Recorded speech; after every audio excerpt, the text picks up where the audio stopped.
लाग जास्त मला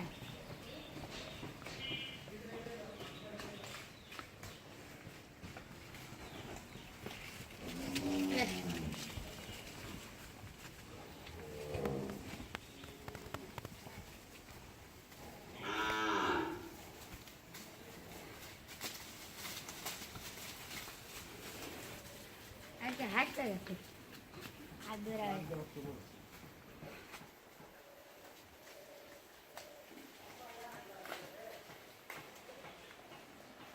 पिसून काट टाक धर